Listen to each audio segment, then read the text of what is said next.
Guys who have graduated today, you have gotten to a space that is so critical. So critical. In fact, the future of life lies with mediation. The ability to sit together. You see, when the Bible says there is nothing new under the sun, it was talking about our times like now. Because we started families in the Garden of Eden. Although I was telling Bishop Maura the other day, and Jency asked me a question that even Bishop has not answered me, but we were thinking mediation could have resolved, but he was like, what did Satan do to God that he cannot forgive him? We are here suffering all these years because Bazuko, you know the way they talk. Alikataa kusamehe huyo bwana, you know. So I was telling you, maybe if there was mediation, then on a light note. But the point is, we grew up in a situation where if there's a conflict, we sit together and talk issues out. We had opportunities to sit together as families. Now, that because of nature of life, we are all working, leaving home early, coming back late. Some of them, I have a wife who works out of the country. I never thought I would be a victim of such separation. At least I am working out to see that she can make the same money but near her home.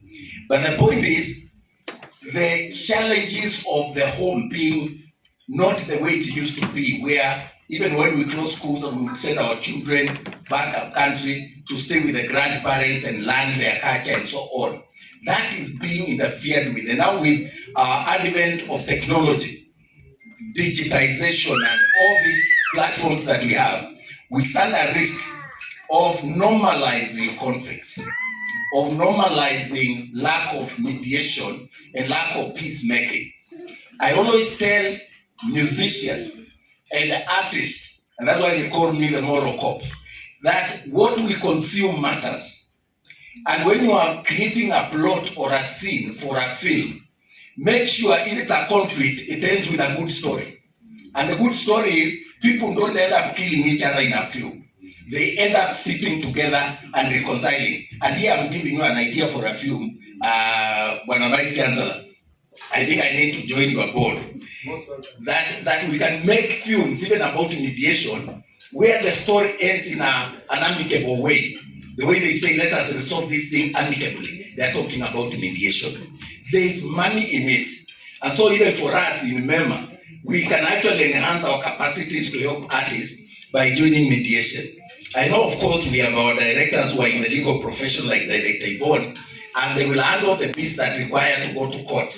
Because I'm not saying mediation is everything, but I'm inviting and actually proposing that because we have agreed with Bishop Maura that we are going to join the next cohort, that as we do so, MEMA Pia, everybody here becomes a mediator. There's a lot of money. And we can go through that course, it's easy, yeah, within 40 hours, spread across. You can acquire a certificate and you become a court annex mediator. And when you call people, you know, I don't know whether they are rate cards, but me, I was telling Bishop, me and him, actually we do mediation every day and nobody's paying us. So what about if we decide to monetize proper? We will even negotiate or be your chief negotiator that even the rates are increased so that we make money. So guys, you are not just going out as preachers. You're going out as professionals to go and make a career. And it can advance to whichever level.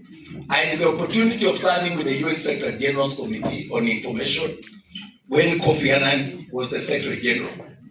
That's why when he was mediating in Kenya, I was a very instrumental figure. And if you watch the clips, I was the one always guiding the process, even when we were visiting the hotspots across the country. What that taught me, that experience with the UN, is that actually most of the cases that we are facing or the conflicts we are facing across the globe can only be resolved when people decide to talk. And as you graduate, and as I congratulate you, I want you to go out as peacemakers and preach the gospel of peace. I'm so happy that this has combined with peace ambassadors. How timely that this mission of harmony, peace, and all of us working together to say, let us restore Kenya to the path of peace. Let us restore Africa to the path of peace, so that the conflicts the world is facing that are so expensive. And I wish these organizations that deal with conflicts can invest more money in PDRI to promote more courses, or to have more courses and more people undertake these courses. Because if you have more peacemakers at home, more mediators at home, within society, within our communities, the world will become a better place to live in.